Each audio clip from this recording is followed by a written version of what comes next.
Welcome back to the American Soccer Crash Course Spring Rundown. Lodge, it's good to be back, man. Excited to be back. I feel like we've been saying that a lot, pretty much every episode these days. Yeah. You know, it's a matter of shaking off rust here and there. So I think it only makes sense that we get rid of that problem and add a new addition to the American Soccer Crash Course portfolio. Yep. So little reminder for you guys. Check out our new show, the Monday Morning Centerback. It's going to be coming up here. Going to be producing it in the next few weeks. Basic idea, it's like a scouting game show. So Lodge, you and I and a couple other participants are going to actually draft teams based on Americans that are playing abroad in Europe. Mm-hmm. We're going to compare and contrast, see who can make the best team that performs really the best in the top 5 leagues in Europe. So we're actually going to do the draft for that new project after the show today. Mm-hmm. It's going to be attached to the episode. We'll have the timestamp on the back of the episode, so check that out. And as always, Lodge, our favorite reminder.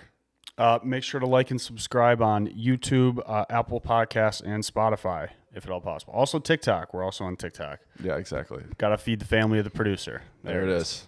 I decided to wear my Tyler Adams jersey today. He actually got hamstring surgery today, which I didn't know you could get that. First I've ever heard of it. Yeah. I feel like the Euros do it a little bit here and there, and I don't really know I don't know what you do. What are you even looking for? It's just one big muscle. I don't know. I feel like Pulisic would have had one by now. Yeah. So it's a little weird that Tyler Adams is the first guy you're hearing of it, but I don't know. A fair conclusion to say it just doesn't exist if Pulisic or Reyna for that matter hasn't had it.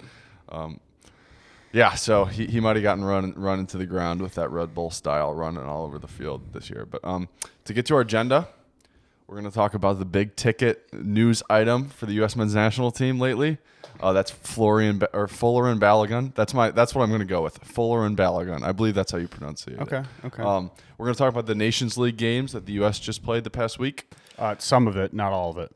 Yeah. Sir, we're not going to be diving deep on these. You're not getting a USA versus Wales post-mortem. We're not getting nitpicky on the Grenada game. Is what I wanted to say. Yeah. And then we're going to quickly debrief the Berhalter Reyna feud investigation that released a couple weeks ago before doing a quick refresh of new coaching candidates that have come up in the past few weeks. And then finally, like we said, we're going to draft our teams for that new project. So I want to get into Folarin Balogun. You may have heard us name drop him a couple times recently. Maybe you heard us. We gave an update on him in the last podcast, and then of course several news outlets have been reporting on this kid. And from the outside looking in, you may be thinking, I'm a U.S. men's national team fan, but what is this? Who is this kid to me? What is the importance of him? Why is everyone going crazy for him? Mm-hmm. Basically offering whatever he needs to make this happen. Mm-hmm. So, Lodge, you want to break down Folarin Balogun's background and why he's leading off our show today as opposed to games the U.S. men's national team just played? Sure. So I'm going to start with a little bit of background here. Folarin. Yeah, that's our story. We're sticking to it. Folarin. All right. Folarin is a 21-year-old who was born in New York City, actually raised in London, has been cap-tied, not necessarily fully cap-tied, but in the youth teams to England. So that's why you've been seeing a lot of links to him. That's why we're talking about him today. Nigerian background. And what does cap-tied mean for those who don't know? Cap-tied, little vocab for you, is when you play for the national team's youth team. You have to file specific paperwork to switch national teams, which is actually why we have one of the players cap-tied to us from Mexico, I believe it was. Yeah. So a little bit of controversy there. But essentially, it's like committed to a team, but not fully committed. Or cap-tied is half committed, not all the way in. I think fully tied. I forget the actual terminology for it. But anyway, he's got ties with England. But for him to be, I think cap-tied is that game he finally plays for the senior team. That's like nailed in the on. coffin. Yeah, it's over. But to talk a little bit more about where he's at right now, He plays for Stade Reims in France on loan from Arsenal. Arsenal's actually first in the Premier League right now. Yes. Wanted to call that out for Carter, who's probably going to be listening to Yeah, this. he'll be happy we said it. Highly rated prospect. Is the third choice striker, actually behind Eddie Nketiah and Gabriel Jesus, both who are performing fantastically for Arsenal. Linked to quite a few different teams, but in the meantime is performing fantastically in France. Third in goals in the entire country, behind Mbappe and Jonathan Davis. Yeah. John Davis. Yep, Canadian guy. Yeah, who Canadian also guy. coincidentally is a New York-born guy who plays for Canada, which is a bummer. But hey, maybe we got our own here. Maybe we got our own star. Breakout year.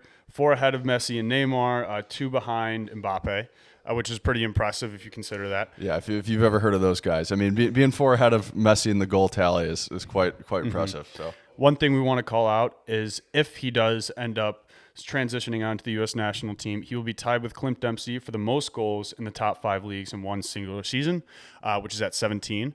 Yep. Pretty cool to have that guy coming into our team as a 21-year-old. Yep. With his almost at his floor, ceiling only way up here. Yep. Definitely would be the most prolific transfer. And not when I say transfer, it's not the right word. Even recruit sounds funny, right? Because normally you know guys from your country and he's going to play for your country, but it feels like a recruit.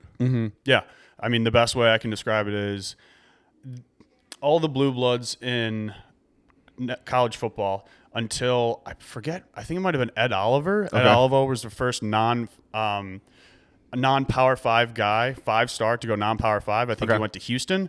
So I would describe this almost as that, where we're getting a Power 5 guy, and he was already committed to like Texas. He was already committed to like Alabama, and now he's coming on, and he's like, I want to play at Houston. Yeah. We're Houston in this scenario, and we're excited to be Houston because we get the 5-star. Yeah, and it's like I don't want to throw a label like he would immediately be our best player because it's been a breakout year. It's kind of hard to define a breakout year, but like undoubtedly our biggest recruit ever. I think you can say that. 100%. Yeah. You want to get into his play style a little bit? I can talk a little bit about it, but if you want to take the reins, he's a smaller forward, kind of a faster athletic build as opposed to a normal number 9 that you'll see. Ricardo Pepi is the best example I can give on our team, who's a kind of a back to the goal type of guy, going to be winning a lot of headers. That's not how Balogun plays. He receives balls kind of over the top, or he makes runs in behind, and really just kind of thrives in that one-on-one situation where he uses his pace to beat somebody. Yeah. Not really any flashy things, I don't think. It's more of put the ball in the back of the net, and he does it very well. Yeah, absolutely. Does have considerable skill, so he like you mentioned Pepi and how Pepi might be waiting for headers and then going and getting headers. Albeit his goal last night maybe is proving us wrong a little bit. But, so the Balogun is he's really athletic and he's skillful. He can drop from his forward position and play footy, as they say. Yeah. That's terrible.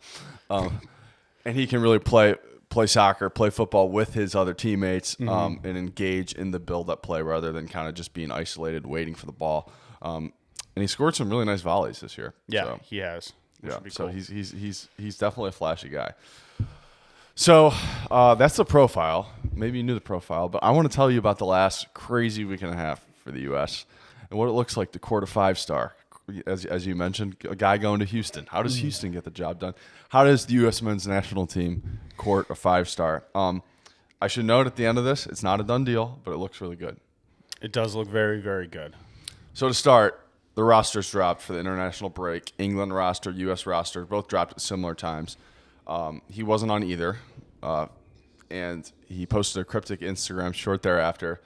Said, "Go where you're appreciated." He spelled "you're" wrong, but we couldn't have cared less. We love a little cryptic Instagram when we are the underdog here. Yeah, he's kind of like I forget what tweet it was, but it was like NFL wide receivers always tweet something like "speak softly and carry a knife." This was that type of cryptic tweet. Yeah, for sure. Yeah, great comparison. And then there was a couple injuries immediately in the England squad, but they didn't call anyone up, which you would think if he just missed, he's going to slot right in there. That did not happen. And he got called up for the in the England under 21 team, as you mentioned, he's played for England's youth teams. He didn't get called up, and they said there was a injury, although didn't seem he was injured in his last game that he played 90 minutes for. So there was smoke. That was like, something might be happening. Sure. And there was little rumblings that maybe he might be headed to the U.S. for a visit. There was actually like a surfer dude in San Diego who spotted the U.S. Soccer CEO, which is quite the spot that he knew what he looked like at a bar. And so he started like yucking it up with him. U.S. Soccer CEO probably doesn't get recognized too much, so he was like giving him some stuff, and he asked about Balogun, and he was like, yeah, he might be in Orlando. Like he was a little tongue in cheek with it. Yeah. And so there's rumblings there, and then he posted an Instagram. It looked innocent at first. Okay, the producer will pull this picture up. Jamie, Jamie, look that up, please, for me, please. So as Jamie pulls this one up, we got him, just chilling on the side of his car. He's with his boy. Seems innocent. The sleuths got after it. They noticed the smallest detail, steering wheel on the left side. What does that rule out? That rules out that he's somewhere in the UK or UK-associated areas. Somebody spotted a little palm tree elsewhere. He must be in a warm climate. Is he in Spain? Well, I don't know. But there's some English words written on an establishment across the street, and they say, "Here to chase tail." What's Balogun getting up to? Fair question. Yeah, I think we're talking about the gator tail, Chomp Chomp Nation in Florida. So that's I think that true. was the sleuths actually came out and they found the bar, I believe, in Orlando. Which all but confirmed that he is in fact where the camp is, leading to kind of this recruitment thought where I'm underappreciated in England. Let me go see what else is out there. Yeah, the establishment across the street was actually called Pups Pub. It was like a bar where you can bring your dogs. Yeah. So that was a little play on words there, which is good. And so somebody went crazy, like doing the full GeoGuessr guy, Jamie, and sniped him, which was like. That was one of those moments you just had to be on Twitter. It was just, it was popping off, going crazy. Everyone kind of at that point assuming that he had committed, which wasn't the case, but he was in Orlando, like on a quote unquote recruiting visit. That's really what this was. Houston was rolling out the red carpet for him. Yeah, we really were. So he met with players, met with coaches, hung out at Disney World, presumably. And then shortly thereafter, he attended a Orlando Magic game, sat courtside, as you do if you're a European soccer player coming over to the U.S. And then he went to a New York Yankees spring training game, which you might think is weird, but then you remember he's born in New York. Sure. So he's probably a Yankees fan. We'll forgive him for that, but that's all right. Yeah. This guy can do no wrong in my eyes. He probably doesn't even know how terrible they are. Yeah. We gave him the full service, and there were even further rumblings from some of the MLS media members that they were sending their own cryptic tweets out, like adding a new name to our roster. Don't think it's gonna, like, in our personal pool. Don't think it's gonna go anywhere. And then England manager Gareth Southgate actually came out and said, "Listen, like, I don't want to give this guy, I don't want to cap tie him if we don't know for sure. Like, we can't just do that just to get him and keep him from the U.S. Like, we don't want to do that, and we feel like there's guys more deserving," which honestly is best practice. That is best practice. I mean, France has been known to do things like that, pretty shady, when a lot of their players could have gone to, play for African nations. Yeah. They're very well known to do that with a lot of their center backs that they could have brought in. First one that comes to mind, Wesley Fofana. Okay. Yeah. So he could have played for Ivory Coast, I think. Yeah. So not a good practice, and understandable point. But then he throws in there, that classic, like, even if you don't know soccer, you can imagine a situation where the English are just so obnoxious about their soccer. He's like, well, he's done it in France, and France is not the same as England, where these other guys have played. And it's like, well, Lionel Messi and Neymar play in France, and they've scored less goals than this kid. But you know what, Gareth? I'm not here to stop you. Go crazy, man. So that was further kind of all these signs just pushing to us, and then perhaps the biggest one of all, he deletes any Instagram pictures that feature England and him wearing an England shirt. It's like a bad ex. You just want to get it off the gram, off all the socials. Exactly. I mean, for a 21-year-old kid, like, That's the biggest sign of all the signs. Mm-hmm. Yeah. But Lodge, you got any closing thoughts on this exciting development? I think it's probably going to start coming down to a matter of when, not a matter of if. Yeah. I don't want to get like too far down the road, but I would be incredibly excited to see him play in the Nations League this summer. We just talked about, we're going to be talking about how we did, how we performed, and how we have like kind of not necessarily big games coming up, but a chance to play meaningful. And I would be incredibly excited if those are his debuts and he starts going out and showing out for the United States. So yeah, that would be awesome. And we should mention, it's not just a matter of getting a great player like this, like that in and of itself would be amazing. Mm-hmm. But he's not back, like he's not competing with Weston McKennie or Christian Pulisic in their positions where they, are already really good options. We're talking about the position that we desperately need somebody to play, the goal problem that the U.S. has had. So it's like so off the charts exciting to be a U.S. fan right now. So yeah, just to get to the soccer here. The U.S. played 2 games in this past international window. International window is, of course, when the club games stop and the international games, normally 2 international games happen over the course of a 10-day span, basically. So the U.S. played at Granada, and they won 7-1. Snooze fest. Yeah, we're not going to talk about beating it. Lodge actually looked this up, so we do this podcast in Chicago. Mm-hmm. And I looked up like the populations of Lakeview and Lincoln Park, and if you add those together, those are the population of Granada. So interesting. The U.S. men's national team versus Lakeview and Lincoln Park area. You can't analyze or break that down. Even if we did bad things, we got to throw that one out. That doesn't count for anything. They were like pissed that they got a goal scored on them. I was like, I wouldn't care about that game either. The goal was really nice. It was a nice goal. Yeah. But we're not gonna break that one down too much. But we did win 1-0 to El Salvador. So real quickly, Lodge, you just want to, there's obviously lots of competitions in soccer. You just want to quickly talk about what the Nations League is.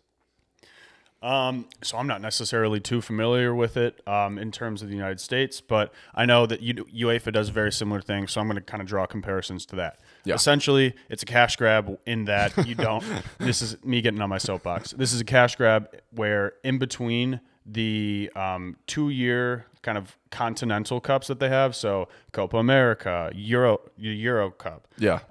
They have these leagues where you kind of play the cream of the crop. You're supposed to have the best competition. It's essentially a way to see how your players are doing in high stress environments, how you're doing leading up to the Continental Cup. Yeah. And then I know, for example, in Europe, you have the top teams from their pools, or like top teams across Europe, kind of get a bye almost. Yeah. And so I wanted to call out, moving into the next structure for this CONCACAF Nations League, I believe the USA Soccer CEO kind of negotiated a very similar thing. Yeah. Where we're not going to be playing a lot of pool play anymore. We're not going to be beating Granada 7-1 anymore. Yeah. It's going to be a little bit more, we get in towards the semifinals and finals games where it actually starts to mean something for us, which is cool. And that frees up opportunities for us to go play Germany and France and high-level games like that. So so next year we'll be doing that. This is the end of kind of these silly, El Salvador is an okay team, but El Salvador, Granada games. Just to reiterate, like the formation of the Nations League, like it used to just be all friendlies, right? Which necessarily isn't the best thing ever either, because you don't really get these games that at least you can stamp meaning on it. But when that meaning for the U.S. is playing Granada, it's like nobody cares, right? They're kind of in a tough spot where, as a country, we probably get more meaning out of going and playing in friendlies, whereas in Europe, maybe just adding stakes to the games they're already having is works for them better than it does for us. Sure. So the Nations League is not the best thing in the world for the U.S., but what it does produce at the end of this, and we did just qualify with a win yesterday, is 4 quality teams. It's going to be us, Mexico, and then a combination of Costa Rica, who's a solid World Cup team, and then, even though they lost like 7-0 at that one time at the World Cup, and then Costa Rica and probably Canada or Honduras, who are both okay teams. So that'll be, Final Four type action right at the during the summer. That'll be fun. It'll be in Vegas. So got to meaningful games, which is good.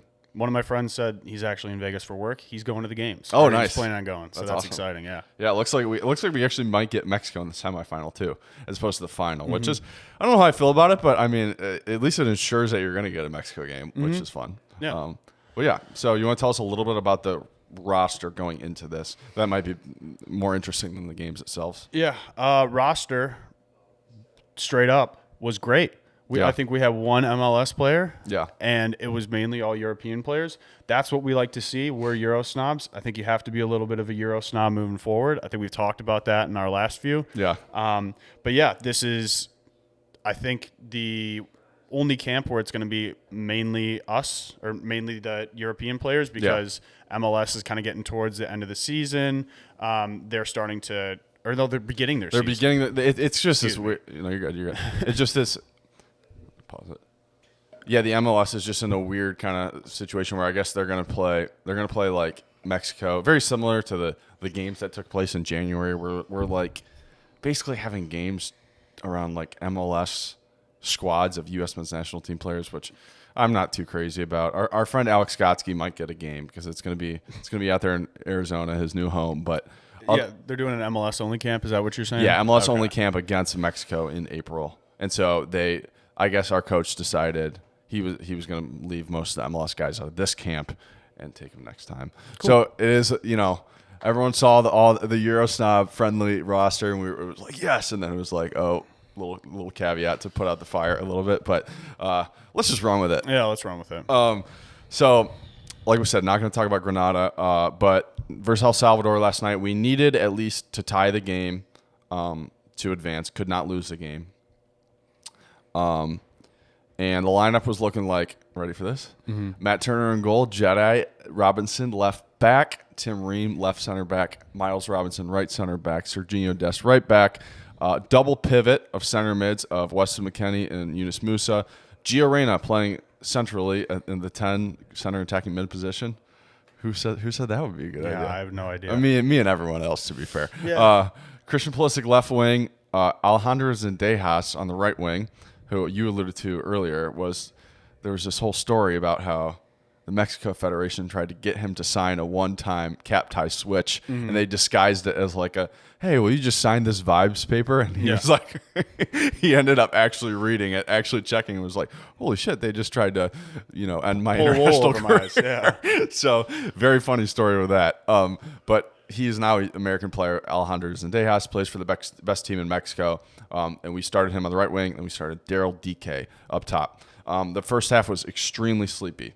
What it felt like to me, my dad likes to use this phrase when he's talking about Notre Dame football, especially when Brian Kelly was like sleepwalking through, I don't know, Ball State or whoever it might be. Whatever cupcake games you guys have in the first 3 seasons. Yeah, exactly. Of the season, dude, look at us. We just we like rival teams. Dortmund, Bayern. USC. You picking up USC recently. Notre Dame, yeah. Fight on for all you Trojans out there. So yeah, as my dad says sometimes about Notre Dame football relating to this U.S. men's national team performance, they just weren't ready to play. And I want to say this is because of Anthony Hudson is how that's who I would put the blame on, but I would take that blame with a grain of salt because ultimately I don't think anyone listens to, not anyone, but I think the message of an interim coach probably is just not as meaningful when he's going to be out the door and you feel like, yeah, whatever, it's El Salvador, we can handle this. They just weren't ready to play, and El Salvador actually has a former U.S. men's national team player coaching them. His name's Hugo Perez, and he's done a good job in the past of frustrating the U.S. We actually went down to El Salvador and tied them in the last game. It was a game that took place in virtually a mud pit, but he does a good job of frustrating us, and that's exactly what he did in the first half.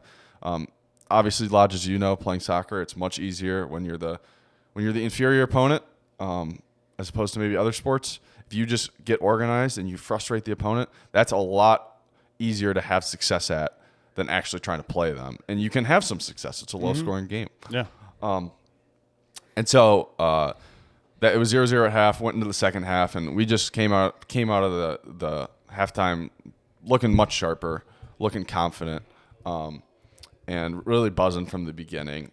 Eventually, 60-minute mark, Ricardo Pepi came in for Daryl DK at striker. Good for those of us who have agendas. And Weston McKennie played a great ball in behind the defense. Ricardo Pepi held off his defender, gave him a little Heisman stiff arm, and played a beautiful chip over the keeper to make it 1-0. And that was pretty much that. There was a couple other chances here and there, but that was pretty much the game. It was a forgettable one, but one that was necessary to win and just kind of get on with it. For sure. Yeah. Wanted to call out, Christian mentioned agenda. Wanted to throw out my Ricardo Pepi agenda as well. 3 goals in 2 games, coming back after missing the World Cup. Great to get off on a great foot. Love that he's, taking on the challenge as opposed to kind of sulking as, many expected a young kid to do.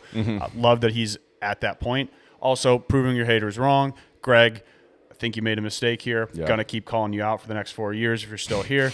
But yeah, love the tenacity from the kid. Yeah, absolutely. It was great to see Ricardo Pepi back, a guy who scored so many important goals for us prior to the World Cup, and then didn't get invited to the World Cup. And Lodge, I would emphasize that, and I'd say I think that was Greg Berhalter's biggest mistake. He left Pepi at home, and so when Josh Sargent got hurt for the Netherlands game, he had to start Jesus Ferreira, the guy who he had kept around way too long. And I hope I don't see Jesus Ferreira in the national team jersey for a long time. Me too. That brother is ass. Yeah. I would second that. A couple other things. Just to reiterate the interim coach point, I think maybe if you want to go win the Nations League, or maybe you don't and you want to wait for the best possible coach you can get, period. But you might have seen what Anthony Hudson's kind of game plan is going to be. It might look a little bit sloppy. The message might be not hitting through. The tactics might be not that refined because he's just an interim coach, and they can only do so much. And finally, Miles Robinson, the one MLS player who was called in the camp, he looked great last night. He looked really good. Yeah, he's 26 years old. He was probably going to be a key player at the World Cup, but ruptured his Achilles. But he looks back. He looks strong. He's his plan is actually, and we commend this man. His plan is to let his contract expire in the MLS and go to Europe. He's getting out of the ATL, baby. Yeah, so they really didn't even have one MLS player in this entire time. yeah.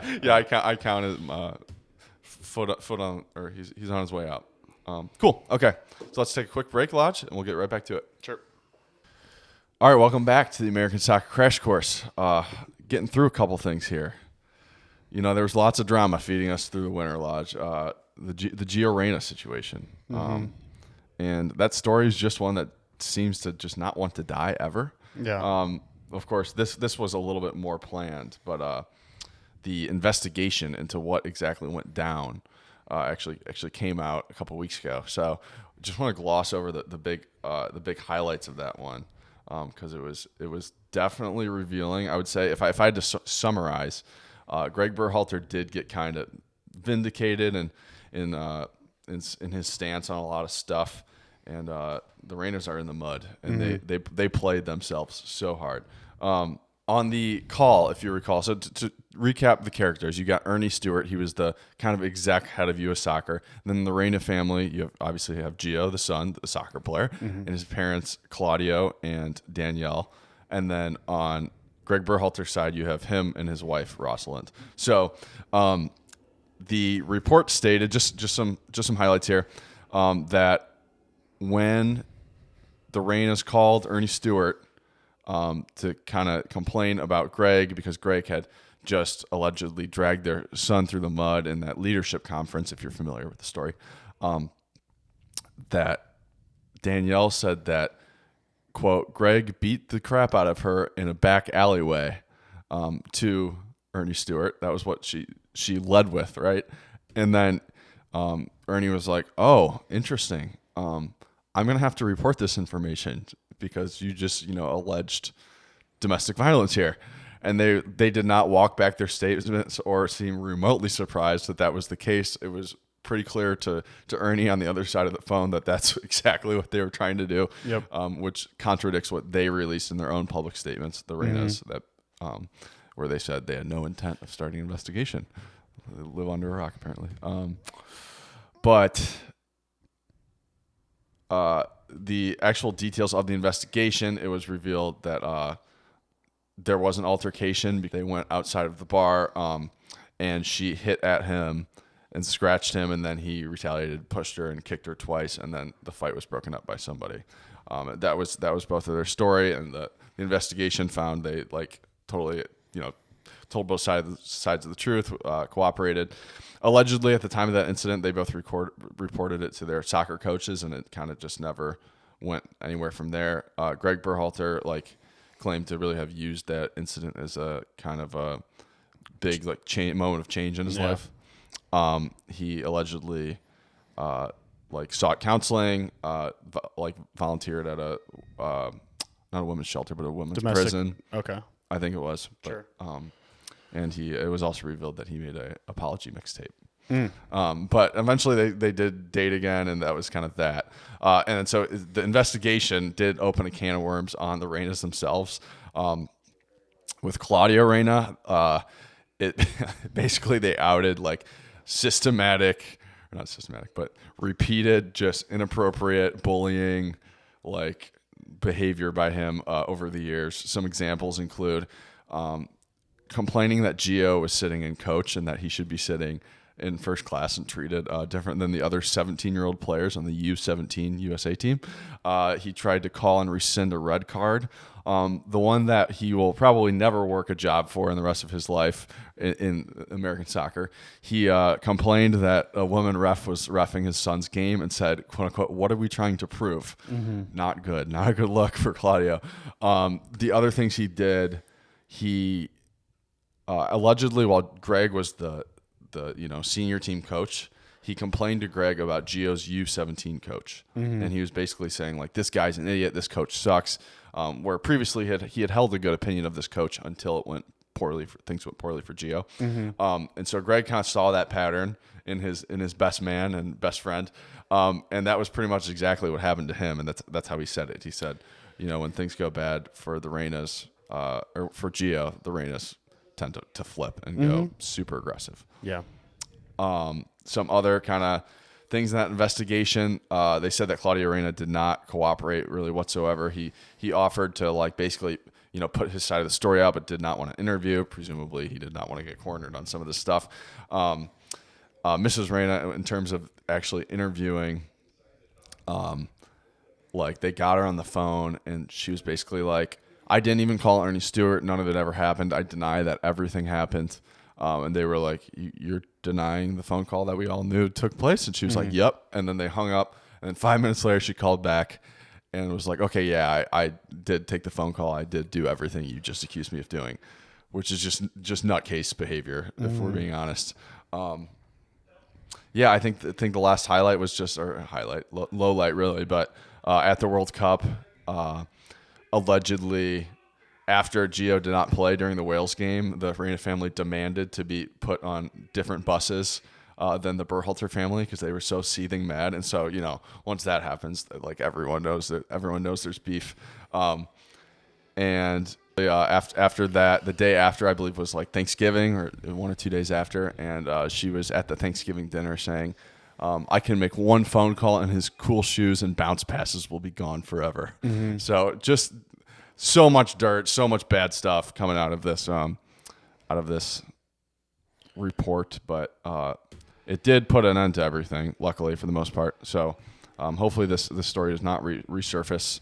Lodge, you got any final thoughts on there? And I know I went rapid fire through the low lights of it, but yeah, no, I got nothing else. I want to move past this. I really don't like talking about it. It's kind of just water. It's not necessarily water under the bridge. It's just doesn't need to be repeated. I mean, I think you hit all the main points. Yeah. Okay, finally, Lodge, I know you wanted to do a little report card of coaches last time we were here. We have some new candidates on deck, so I want to get your take. And you were a very easy grader last time, so I need you to be a little bit harder here. But on these potential coaching candidates, so Greg Berhalter post this investigation and post a Christian Pulisic interview where he said, "Yeah, basically, I want Greg back. We had some real success. Let's do it." How do you feel about that? I'm going to keep it at about 2 sentences total for each and give a grade. Still pretty mid, but does have experience. B- C+. Okay. Yeah. Thierry Henry allegedly turned down the job to the French women's national team coach because he wants the U.S. men's national team coach, and all that shit he was talking about Christian Pulisic. He hasn't been doing much of that lately. D+. Bad coaching resume at Monaco as well as striker coach for Belgium. That's a shot at Romelu Lukaku, for those of you who don't know. Go ahead and look that one up. His performance in the last World Cup game that Belgium played in. Not my guy. Yeah. I almost think he thinks we're stupid enough to just grab him because he's kind of become a CBS analyst there. Patrick Vieira. A-.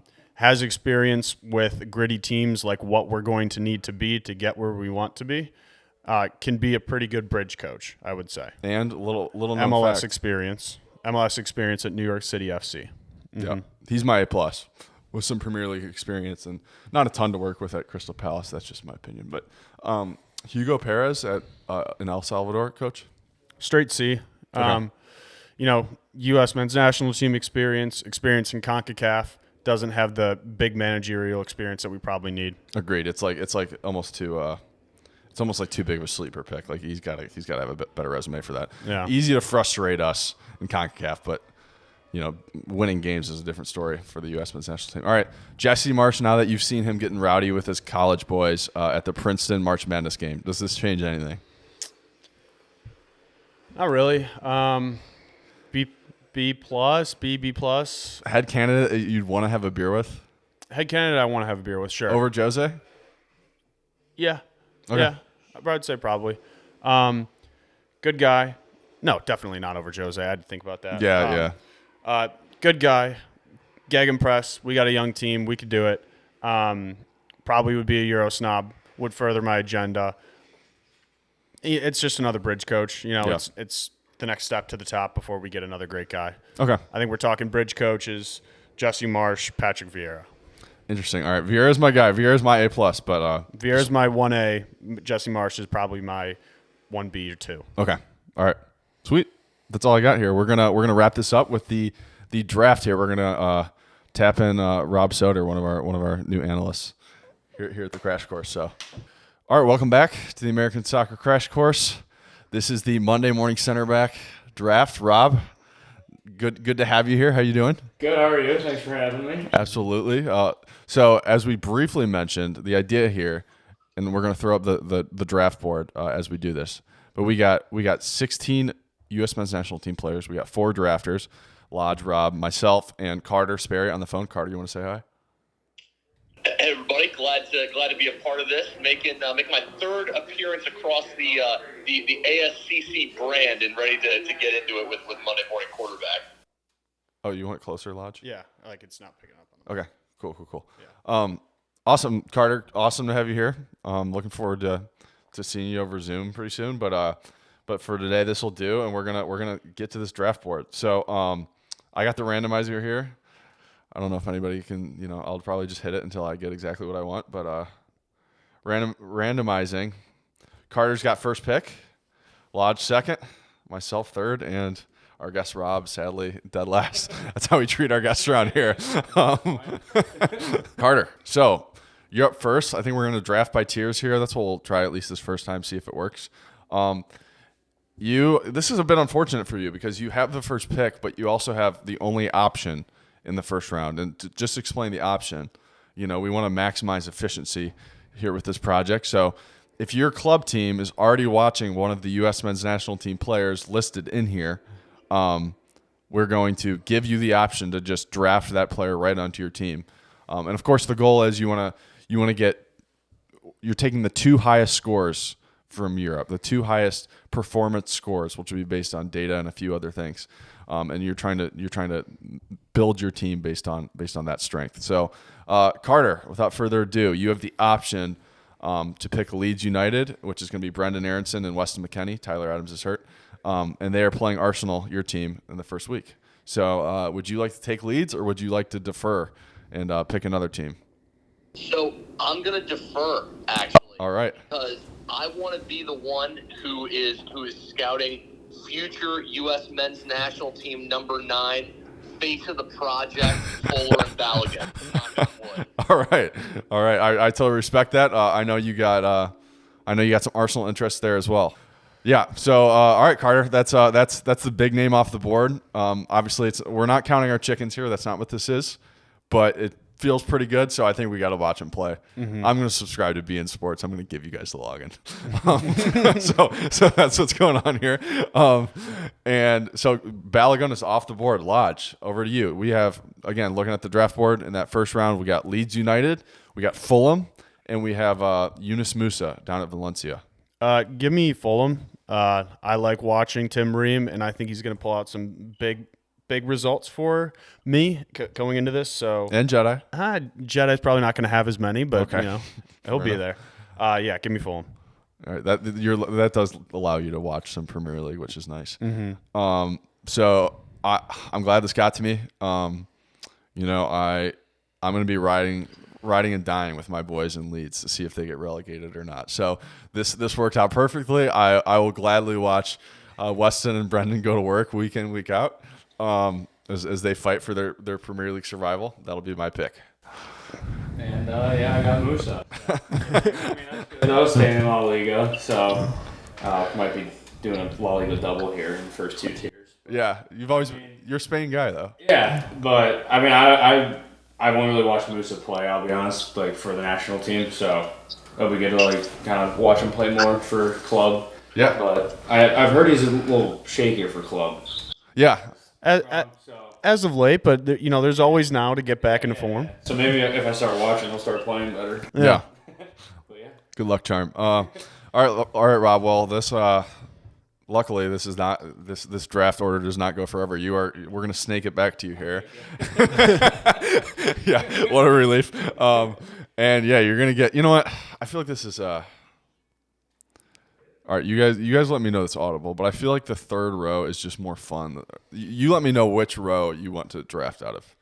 Because the second row, you are going to get the stronger players, the second block, but the third is like more exciting. So whatever you want as the person who got shafted in the first round. I would probably prefer to go to tier 2 here because I'm going first, but Okay, all right. just if that's fine. And I'm gonna defer from De La Torre. Okay, so Rob is going to defer from his Luca De La Torre option.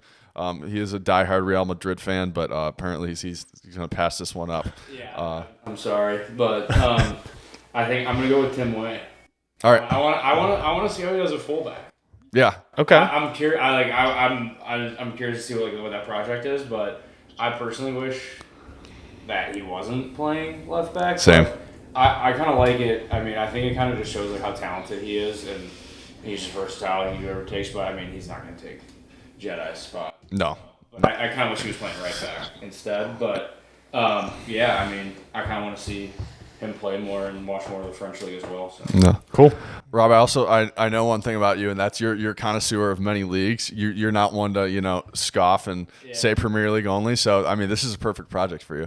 I like Lyon too. And Yeah. So, and Lille's a fun team to watch. So. We can give you options on Leon if you want to. We can make that work. So all right, cool. So he is off the board. So I have Scally, De La Torre, and Palmer Brown. Mm-hmm. Carter, your ass is getting stuck with Eric Palmer Brown for sure. Absolutely, that's who I wanted, man. I get to stick with League On. Yeah. All right. Yeah, you totally know who that is, right? Yeah. I didn't just Google him and look at him. Nice. All right, so I'm between De La Torre and Scally. You know I have a Scally agenda, Yeah. so this is tough. I almost picked Scally. I'll be honest. Yeah, but I think I'm going to go De La Torre. I generally just like to watch players that are playing higher up the field. It's just a little more exciting. So I'm going to go for Luca De La Torre, ESPN Plus subscription. We'll put that to work. All right. So Lodge, it's over to you. Your third pick. I mean, Scally for sure. Okay. He should have been playing a little bit more in the World Cup. I would have liked to do Luca De La Torre as well. I think he proved yesterday that he probably should have been the first man off the bench as opposed to Kellen Acosta in the midfield. Oh my God, what a train wreck! Don't bring me back to it. But yeah, great pace setter, Luca De La Torre. But excited to see Scally, young and budding prospect. Cool. And then Carter, you are unfortunately stuck with Eric Palmer Brown, who right now is not even making the U.S. men's national team as an everyday starter in Liga. So I mean, it'll be, you know what, Carter, it's an opportunity for you to see if that's the right call. It's a great way for me to expand my horizons. I can tell you that he's made 28 starts so far at Troyes. Yeah, Trois François. Come on, we're watching the French league. We need to get the pronunciations down. Yeah. If anyone can pronounce, I think it's, it sounds like, looks like Reims, but I think it's Reims. Style rhyme. Okay. Yeah. Let's see. I butchered it. I'm going to be really annoying about that as our new kind of Ligue 1 expert. Okay. That'll be good. All right. Nice. Yeah, you're gonna be living in Ligue 1 right now. So cool. All right. That brings us back to the top. Rob, do you feel like you're getting shafted here? Would you like to make a case for yourself that you should draft? No, I don't know. I'm fine with mine. All right. I we're making it uphill as we go a little bit. I wanted to go tier 2 too because I wanted to weigh it. Yeah. So I'm good. All right, Carter. Oh, I forgot. We got options in this one. We got options in this next one. I have an option on Gio. Or I think we should go in draft order. So Carter, your option on Christian Pulisic, who will play Arsenal in the next few weeks. Do you want that? We'll absolutely take that. Yeah, that's box office. All right, Carter is going to go with Christian Pulisic then. Who goes next? Lodge, your option on John Brooks. John Brooks, the forgotten centerback who scored in the 2014 World Cup. He will be playing your team Bayern Munich in the next few weeks. Do you want him? Absolutely, yeah. I want to see. Okay. I want to see Thomas Tuchel's Bayern, and this is my opportunity to do so. So Okay. I'm excited. Yeah. All right. So you're taking John Brooks. I got the option on Mr. Gio Reyna. That's not really a tough one. I got to be honest. I'm taking that every day of the week. Yeah. So I'll take Gio and watch my boy every week. He's the only U.S. player that plays on any one of our teams. So that'll be an easy one. So I guess Rob, you're stuck with PFOC, which isn't too bad. Union Berlin's been a fun team this year too. So Yeah. Yeah. I'm good with that. But I mean, he hasn't been playing as much recently, right? Yeah, he's been a little in and out off the bench, So I mean, hopefully he gets back into form and play more. But which is all these players are kind of in that boat. They're like sometimes they might start, but most of the time they're like definitely coming off the bench. But super sub goals. yeah, Yeah. exactly. Wild card. Okay, so I get an option in this last one with Paxton Aronson. Just for the ease of my time, I'm going to take that option, and I'm going to take Paxton. But it's back to you at the top, Rob. I'm assuming that's Chris Richards, right? Yeah, that's Chris Richards. I'll go with Richards, so I get 4 different leagues here. I think 4 different leagues here. Nice. So really expanding across. But That's a lot of logins. Diversifying your portfolio. I used to in FIFA. I used to always do a career mode with Crystal Palace for some reason. So. Okay, nice. And I love Wilfred Zaha, so There you go. Yeah. I'll probably be watching Zaha more than Richards. Yeah. So that's fine with me. Yeah, we're like, Rob, how did Chris do it? Yeah, Wilford was awesome this weekend. Yeah. Yeah, and then so that's back to Lodge. Is that no? Sorry. Nope, it's me. Back to Lodge. Sorry. Yeah. I didn't want to be stolen here, but I'm taking Serginho Dest. Emerging out of the doghouse. Regardless, I get to see AC Milan play. They're an exciting and fun team, so excited. All right, so that leaves Carter with Kevin Paredes, who Kevin Paredes was the most difficult guy to sort here because he actually gets off the bench every single week, but has never started. He hasn't started a single Bundesliga game, but he looks lively. He looks like a contributor for Wolfsburg in the Bundesliga. So, Carter, that's going to wrap up your team. You got any thoughts on that? We could give you Matt Turner too if you want him. Yeah, I'll also take Matt Turner. Okay. God willing, I never have to talk about him for the rest of these 10 Premier League games. Yeah. But yeah, I will. I like my squad. I kind of have 2 box office names between Pulisic and Balogun. Yeah. 2 guys that I've now learned existed in the last. and I'm ready to run. All right, let's go. Yeah. So, what else are the other teams looking like? So, I got Leeds, Luca. I really like both of those. Lots of midfield action there, and then I'm rounding it out with Paredes, who might be sneaky in Gio. I love my team. How you guys feeling? I like mine. Musa, Weah, PFOC, and Chris Richards, and / Wilfred Zaha. Nice. Slash. Yeah. Let's throw it in there. Yeah. Honorary American. Yeah. And I got Fulham, so Ream and Jedi, and then Joe Scally, John Brooks, and lastly Serginho Dest. So 3 different leagues. It's pretty Nice. cool. All right, cool. I'm feeling excited about this. This is a fun opportunity to watch, and gonna get the scoring together, and may the best man win. Yeah. I'm a little scared of Carter's team. Not gonna lie. Nah. Flo might kill us. Yeah, seriously. All right, guys. Cool. Well, look out for this. Look out for this Bagpipes project are singing, dropping. yeah. Beautiful, if you can hear that. Yeah, well, look out for this project coming next week. And thanks for tuning in to the American Soccer Crash Course. Always a pleasure. Thanks. See you guys.